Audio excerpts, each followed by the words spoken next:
नमस्कार मित्रांनो, ठरल तर मग या मालिकेच्या आजच्या भागात आता विमलताई सायलीला येऊन सांगतात की सायलीताई, तुम्हाला पूर्णाजी बोलवतायत, परंतु सायलीच्या काही लक्ष नसतो आणि म्हणूनच विमलताई पुन्हा एकदा आवाज देत म्हणतात सायली ताई.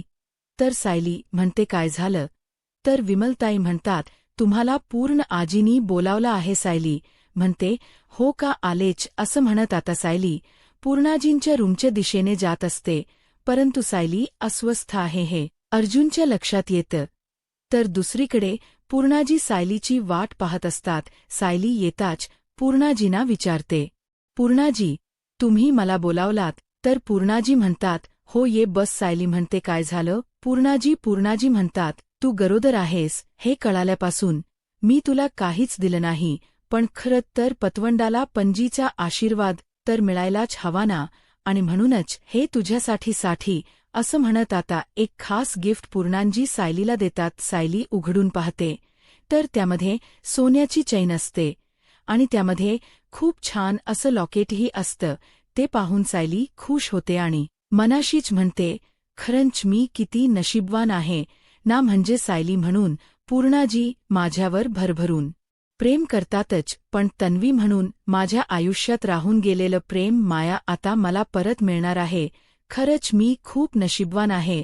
तर पूर्णाजी सायलीला म्हणतात आवडली ना? सायली म्हणते खरंच खूप छान आहे, मला खरंच आवडली आहे. तर पूर्णाजी म्हणतात खरं तर ही मी तन्वीसाठी बनवली होती, परंतु मध्यंतरीच्या काळात जे काही घडलं त्यानंतर तूच माझ्यासाठी तन्वी बनलीस. तन्वी, जे काही करायची ते सगळं काही तू माझ्यासाठी केलंस. खरं सांगू का तुला, जेव्हा पाहते ना तेव्हा मला नेहमी असंच वाटतं की माझी तन्वी असती तर तीही तुझ्यासारखीच असती असं म्हणतात. सायली पूर्णाजींना मिठी मारते. आता पूर्णाजी सुद्धा सायलीला मायेने जवळ घेतात. आता पूर्णाजी सायलीला म्हणतात सायली, ही चैन तू आता ओठ भरणीच्या वेळी घालायची आहे बरं, आता मला घालून दाखव बरं. तर सायली म्हणते हो घालते असं म्हणत सायली आता ती चैन घालायला घेते, परंतु त्यावेळी पूर्णाजी म्हणतात थांब नको मीच घालते तुला असं म्हणत पूर्णाजी स्वतःच्या हाताने सायलीच्या गळ्यात चैन घालायला घेतात आणि त्यावेळी आठवण सांगत म्हणतात मी लहानपणी तन्वीला सुद्धा ना असेच दागिने घालून द्यायची.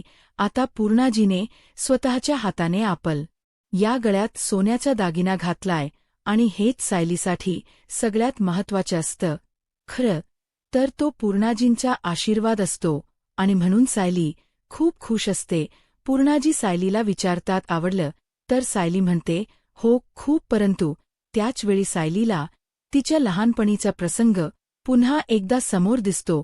ती लहान तन्वी आणि पूर्णाजी स्वतःच्या हाताने तन्वीच्या गळ्यात असा सोन्याचा दागिना घालत असतात आणि ते क्षण आजही सायलीच्या डोळ्यासमोर असतात. तर इकडे चैतन्य विचारतो की इथे काम करणाऱ्या माणसांना कोणी कॉफी पाजणार आहे का? तर विमलताई म्हणतात हो कॉफी तयार आहे असं म्हणत विमलताई चैतन्य आणि अश्विन या दोघांनाही कॉफी देतात.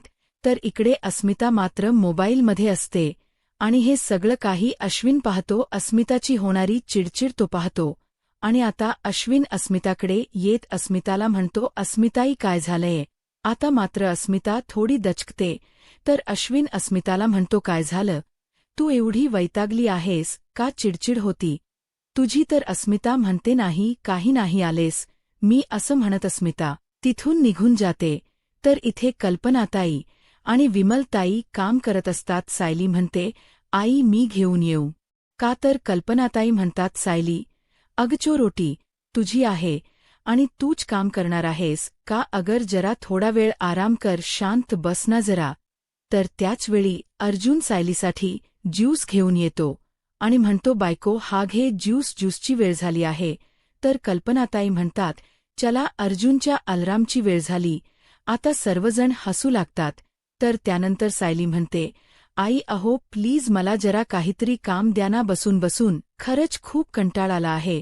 तर त्यावेळी प्रतिमा आत्या येतात आणि विचारतात काय झालं, काम हव्य तुला? हे घे असं म्हणत फुलांची परडी देतात आणि म्हणू लागतात तू आणि अर्जुन दोघांनी मिळून आता हार बनवायचे आहेत. अर्जुन म्हणतो, हे तर मला येतं. चैतन्य म्हणतो, नाही, तुला यातलं काही येत नाही. तू फक्त सायली, वहिनीला कॉफी करायची आहे, असं म्हणत चैतन्य आता अर्जुनची मस्करी करत असतो. मज्जा मस्करी करत सर्वजण एकत्र मिळून सायलीच्या ओटबरणीच्या कार्यक्रमाची तयारी करत असतात. तर अस्मिता म्हणते, तसंही सायली ज्यूस पेईपर्यंत अर्जुन काही तिथून उठणार नाही. त्यामुळे अर्जुन, हे घे, तू हार बनवायला सुरुवात कर. तर अर्जुन सायलीला म्हणतो, तू अगोदर ज्यूस पिऊन घ्यायचा आणि मग काम करायचं. आता सायलीला ज्यूस पिऊन कंटाळा आलेला असतो, परंतु अर्जुनच्या पुढे सायलीच काही चालत नाही आणि तिला शेवटी ज्यूस प्यावाच लागतो. आणि आता अर्जुन हार बनवायला घेतो.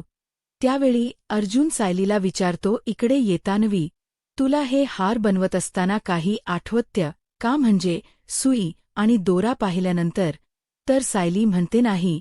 अर्जुन म्हणतो, आठवेल, तू हार बनवायला सुरुवात कर आता. सायली एका बाजूने तर दुसरीकडे अर्जुन दोघंही हार बनवत असतात आणि त्यावेळी अर्जुनने बनवलेला हार पाहून सायलीला काही हसू आवरत नाही.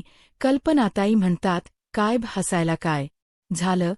तर सायली म्हणते, आई, तुम्हीच इकडे या आणि तुम्ही बघा तुमच्या मुलाने काय केलं आहे. तर कल्पनाताई, प्रतिमा, आत्या सर्वजण पुढे येतात. तर सायली म्हणते, बघितलत का? अर्जुन विचारतो, माझं काही चुकलं का? तर सायली म्हणते, चुकलंय म्हणजे आपल्याला फुलांचे हार बनवायचे आहे, त्यांच्या देठांचे नाही. खरंच, तू पण ना अर्जुन, असं म्हणत सायली पटकन नकळतपणे, तू पण ना अर्जुन असं बोलताच सर्वजण सायलीकडे पाहतात. तर अस्मिता म्हणते, असं तर तू पण ना अर्जुन. तन्वी म्हणायची ना आता सायली आणि अर्जुन एकमेकांकडे पाहतात.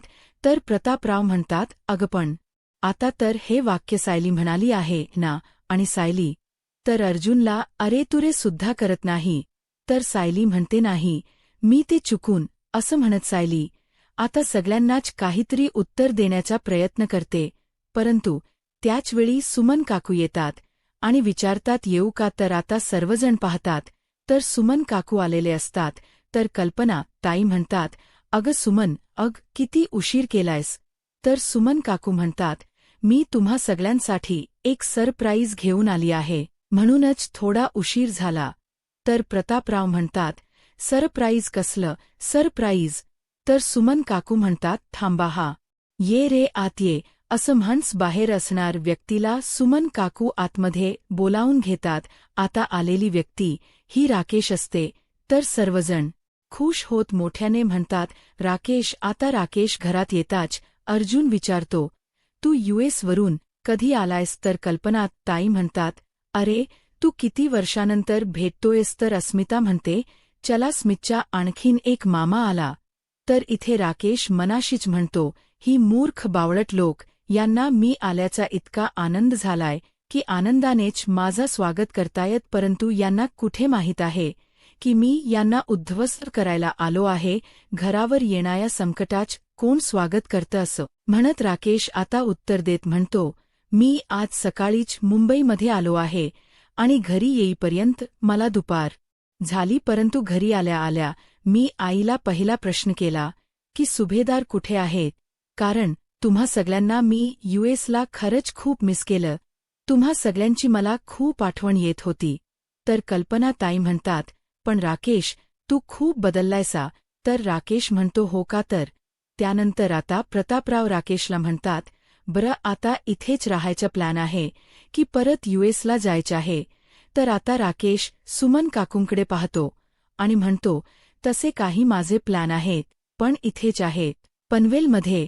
तर अश्विन म्हणतो, ग्रेट, आता तुझी वकिली तू इथेच चालू कर. प्रतिमा त्या राकेशला म्हणतात, राकेश मला ओळखतोयस ना? राकेश म्हणतो, ऑफकोर्स प्रतिमा काकू, तुझे फोटो पाहतच लहानाचा मोठा झालोय आणि आज तर तुम्ही प्रत्यक्षात माझ्या समोर आहात, मग मी ओळखणार नाही का? तर प्रतिमा आत्या राकेशला म्हणतात, बरं झालं राकेश, तू परत आलास. सुमन अगदी तुझ्या वाटेकडे डोळे लावून बसली होती. राकेश म्हणतो, हो माहीत आहे मला, असं म्हणत राकेश पुढे येतो आणि अर्जुन समोर येतो आणि अर्जुनला म्हणतो, मिस्टर अर्जुन सुभेदार, आतापर्यंत एकही केस न हरण्याचा तुझा रेकॉर्ड कोणीच ब्रेक करू शकला नाही. I am proud of you असं म्हणत आता राकेश अर्जुनच कौतुक करतो. तर अर्जुन म्हणतो, तू सुद्धा मेहनत कर, तुझंही नाव होईल. राकेश म्हणतो, हो नक्कीच. आणि अस्मिता ताई काँग्रॅच्युलेशन असं म्हणत आता राकेश अस्मिताला बुके देतो आणि त्यानंतर सायलीला म्हणतो, आणि वहिनी अग तू प्रेग्नेंट आहेस असं मला आईने सांगितलं आणि म्हणूनच मी तुझ्यासाठी एक स्पेशल गिफ्ट घेऊन आलो आहे. आई असं म्हणताच सुमन काकू राकेशने आणलेल गिफ्ट राकेशकडे देतात. तर राकेश आता सायलीला गिफ्ट देत सायलीच अभिनंदन करतो. तर त्यावेळी सायली म्हणते, अहो याची काय गरज होती. तर सुमन काकू म्हणतात, अगं सायली, बाळाच्या काकाने दिलेल हे गिफ्ट आहे नाही म्हणून नकोस. आता सायली ते गिफ्ट स्वीकारते. तर आता राकेश म्हणू लागतो की आधी मामा झालो आणि आता काका. तर विमलताई राकेशला म्हणतात, राकेश दादा तुम्ही बसा ना, मी तुमच्यासाठी सरबत आणते. तर कल्पनात ताई सर्वांना म्हणतात, चला आता पटापट कामावरून घेऊयात. तर सर्वजण आपापल्या कामांना सुरुवात करतात. आता सायली खूप खुश असते कारण सर्वजण एकत्र येऊ सायलीच्या ओटबरणीच्या कार्यक्रमाची खूप छान तयारी करत असतात. आता राकेश म्हणतो, मला सुद्धा काहीतरी काम द्या, मला सुद्धा काम करायचं आहे. तर प्रतापराव म्हणतात, नाही नको राकेश, तू काही काम करू नकोस, हे सर्वजण काम करून घेतील. तू इथे ये बरं, आपण दोघं गप्पा मारूयात असं म्हणत प्रतापराव आणि राकेश यांच्या गप्पा चालू असतात. आता सर्वजण सायली तयार होऊन येण्याची वाट पाहत असतात. अर्जुन तर अगदी सायलीच्या वाटेकडे डोळेच लावून असतो. सायली अजूनपर्यंत न आल्यामुळे अर्जुन म्हणतो, सायली अजून कशी नाही आली, एवढा उशीर का होतोय. प्रतापराव म्हणतात, अरे थांब, तिला तयार तरी होऊ दे आता. सर्वजण अर्जुनवर हसू लागतात. तर त्याचवेळी विमलताई आणि सुमन काकू सायलीला घेऊन येत असतात. आता सायली एवढी छान तयार झालेली असते आणि छान गजराही तिने माळलेला असतो. सायलीत सौंदर्य अजून खुललेलं असतं आणि एवढं छान सायलीला पाहून अर्जुनची नजर काही हटत नसते. सायली पुढे येताच कल्पनाताई म्हणतात, सायली अगं किती सुंदर दिसतेयस. तर प्रतिमा आत्या म्हणतात, खरंच सायली खूप गोड दिसतेस तू तर. त्यानंतर पूर्णाजी तर सायलीची दृष्टच काढतात आणि म्हणतात, माझ्या सायलीला कोणाची नजर नको लागायला असं म्हणत काजळाचा टिक्का लावतात. तर त्यानंतर आता सायलीला ओट भरण्यासाठी बसवलं जातं. इथे मात्र राकेशच लक्ष फक्त सायलीकडे असतो. तर दुसरीकडे पाहायला मिळतं, सचिन नागराजला भेटायला येतो आणि म्हणू लागतो, तुमचे चिरंजीव आलयात भाडतात, महिप्त शिकलेना भेटायला आले होते तेव्हा माझी आणि तुमच्या चिरंजीवांची भेट झाली. तुमच्या चिरंजीवांशी माझं बोलणं झालं. खरंच खूप भडकला होता सायली. अर्जुनने तुम्हाला जेलमध्ये टाकलंय आणि ते त्याला अजिबातच सहन झालेलं नाहीये. तो म्हणत होता की काही झालं तरी सायली, अर्जुनला मी सोडणार नाही. या सगळ्याचा बदला मी घेणार. सुभेदारांना सोडणार नाही, त्यांच्यावर मी सूड उगवणार. पण नागराज अंकल, या बाबतीत अण्णांची साथ आणि त्यांचा फायदा शून्यच आहे असं मला वाटते. तर आता नागराज हसतच सचिनला म्हणतो, तुझ्या त्या अण्णांची आता आपल्याला काही गरज नाही. आता माझा शिलेदार आलाय, माझा मुलगा राकेश. त्या सुभेदारांची वाट लावण्यासाठी मुद्दामूनच मी US वरून त्याला बोलावून घेतला आहे. आता तू आणि तो दोघे मिळून सुभेदारांची अशी काही अवस्था करा ना की सुभेदारांना सुखाने खासही घेता येणार नाही आणि सुखाने श्वासही घेता येणार नाही. तर सचिन म्हणतो, ओ म्हणजे राकेशला तुम्ही बोलावून घेतले. तर नागराज म्हणतो, मग काय तुला काय वाटते, मी तुरुंगात गप्प बसलो होतो असं म्हणत आता घडलेला सर्व प्रसंग नागराज सांगू लागतो. नागराजने स्वतःहूनच राकेशला US वरून इथे बोलावलेलं असतं आणि ज्यावेळी राकेश भेटायला येतो तर त्यावेळी नागराजची अवस्था खूप वाईट असते. त्याने खूप मार खाल्लेला असतो. तर आता राकेश त्यांना विचारतो की बाबा काय झालंय. त्यावेळी नागराज म्हणतो की खूप मार खाल्लाय मी. आता राकेश चिडतो आणि म्हणू लागतो, कोणाची हिंमत झाली कोणी तुम्हाला इतकं मारलंय? त्यानंतर ते कॉन्स्टेबलला म्हणू लागतो की हे काय चाललंय? त्या जेलरला, मी उगाच पैसे देतोय का? तुमच्या खिशात एवढे पैसे घालूनही तुम्ही माझ्या वडिलांना असा त्रास देताय, मग ते पैसे दिलेल्याचा काय उपयोग? आता कॉन्स्टेबल काही बोलणार तर आता नागराज पुढे येतो आणि रडतच म्हणू लागतो, पोलिसांनी मला नाही मारलंय, मला इथल्या 2 कैद्यांनी मारलं आहे. त्यांची दादागिरी मी ऐकून घेत नाही ना, आणि ते त्यांना पचलं नाही आणि म्हणूनच त्यांनी मला एवढं बेधम मारलं आहे. आता नागराजची अवस्था खरंच खूप बेकार झालेली असते आणि ती पाहून राकेश खूप चिडलेला असतो. आता राकेश म्हणतो, पप्पा तर. नागराज रडतच म्हणतो, बघतोयस ना माझी काय हालत झाली होती, काय हालत करून ठेवली आहे. अरे एक काळ असा होता की कोणी माझ्या नजरेला नजर देण्याची हिंमत करत नव्हता, आणि आता प्रत्येक जण येतोय जातोय, तो कुत्र्यासारखा मारतोय, कुत्र्यासारखी माझी अवस्था करून ठेवली आहे. आता राकेश चिडतो आणि म्हणतो, पप्पा सांगा मला कोण होते ते कैदी, ते जेलर? त्यांना शिक्षा द्यायची त्यावेळी देतील, पण अगोदर मी त्यांना शिक्षा देईन, प्लीज सांगा ना पप्पा कोण होते ते कैदी? असं म्हणत आता राकेश कॉन्स्टेबल यांना म्हणतो, चहा मिळेल का? तर प्लीज माझ्यासाठी घेऊन या. तर इकडे राकेश नागराजची काळजी घेत म्हणतो की पप्पा आपण उद्या डॉक्टरकडे जाऊयात, मी इथे परमिशन घेतो आणि तुम्हाला डॉक्टरकडे घेऊन जातो, पण तोपर्यंत मलम लावा. तर नागराज चिडतो आणि म्हणूनच तो मलम वगैरे मरू देते, मला मलम वगैरे नकोय राकेश, माझं खरं औषध काय माहीत आहे ना तुला. त्या सुभेदारांना सरळ कर वच घे त्यांच्या. राकेश एक गोष्ट लक्षात ठेव, ते सायली आणि अर्जुन जेवढे रडतील तेवढ्या माझ्या जखमा लवकर भरतील. सूड घे राकेश, सूड घे. आता राकेश नागराची ती अवस्था पाहतो आणि आपल्या बाबांना, आपल्या वडिलांना म्हणतो, तुमचा हा मुलगा सायली अर्जुनचा काळ बनून आला आहे. पप्पा तुम्ही काळजी करू नका, सुभेदार कुटुंब उद्ध्वस्त झालाय अशी बातमी लवकरच तुमच्या कानावर येईल. आता हे सगळं काही नागराज सचिनला सांगत असतो, तर दुसरीकडे आपल्याला पाहायला मिळत सुभेदारांच्या घरी सायलीच्या ओडबरणीच्या कार्यक्रमाला सुरुवात झालेली असते. सर्वप्रथम कल्पनाताई सायलीला हळद कुंकू लावत तिचे औक्षण करतात, तिची ओटी भरतात आणि तिला गोड पदार्थ खाऊ घालतात. तर त्यानंतर प्रतिमा त्या पुढे येतात, त्याही सायलीच औक्षण करतात आणि सायलीला भरभरून आशीर्वाद देत तिची ओटी भरतात आणि तिला गोड पदार्थ खाऊ घालतात.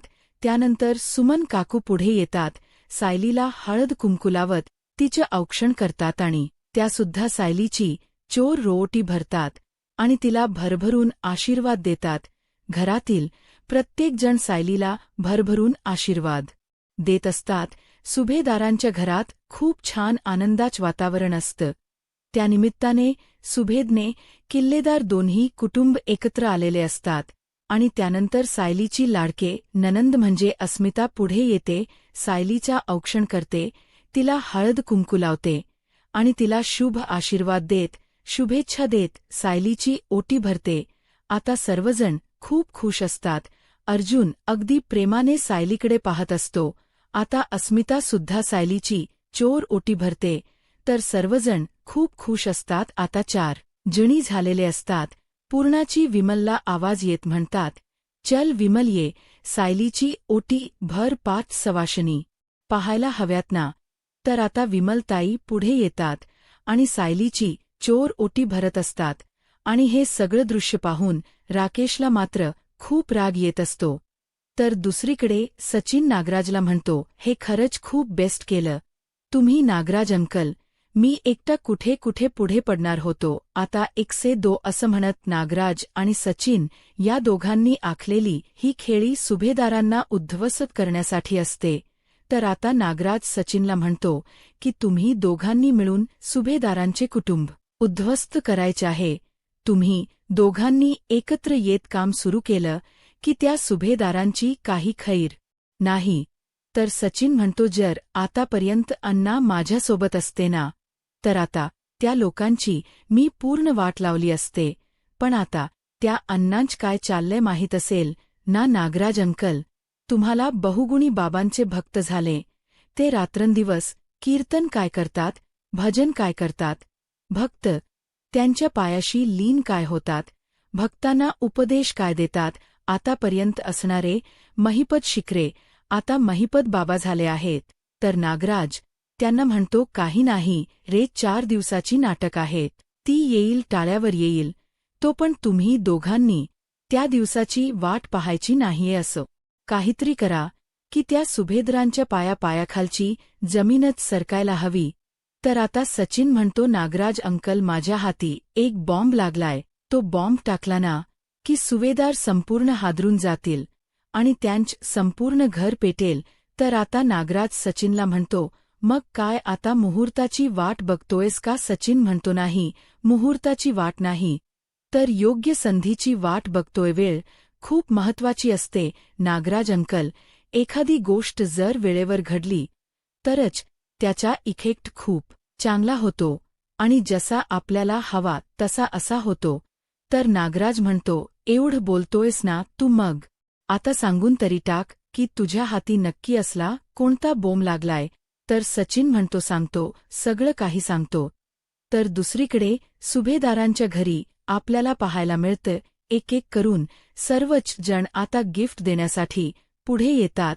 सर्वप्रथम गिफ्ट येतो चैतन्य, त्यानंतर अश्विन प्रतिमा हत्या आणि त्यानंतर येतात कल्पनात ताई आणि प्रतापराव. सर्वजण आशीर्वाद रूपी सायलीला गिफ्ट ठेवून तिला भरभरून आशीर्वाद देत असतात. तर अर्जुन मनाशीच म्हणतो, बायको, आज सर्वजण सायली म्हणून तुझ्यावर इतकं भरभरून प्रेम करतायत, परंतु ज्या दिवशी त्यांना कळेल की तू या घरची फक्त सून नाहीयेस तर मुलगीसुद्धा आहेस, त्या दिवशी सर्वजण किती खुश होतील आणि किती प्रेम करतील तुझ्यावर. येणाऱ्या पुढील भागामध्ये आपल्याला पाहायला मिळतं राकेश नागराजला फोन करतो आणि म्हणू लागतो, कोणाला कसलाही संशय आलेला नाही. तर नागराज म्हणतो, मग असाच सगळ्यांचा विश्वास संपादन करायचा आणि एके दिवशी सगळ्यांच्याच वाटीत खंजीर खुपसायचा. तर दुसरीकडे सायली अर्जुनला म्हणते, प्रिया अशी एकमेव व्यक्ती आहे की जी मला सांगेल की मी खरंच नवी आहे. तर अर्जुन म्हणतो, पण सायली म्हणते, अजिबात नाही, निघते मी असं म्हणत सायली आता प्रियाला भेटायला जात असते. तर अर्जुन म्हणतो, पण असं जर झालं तर ती प्रिया सांगेल की ती प्रेग्नेंट आहे.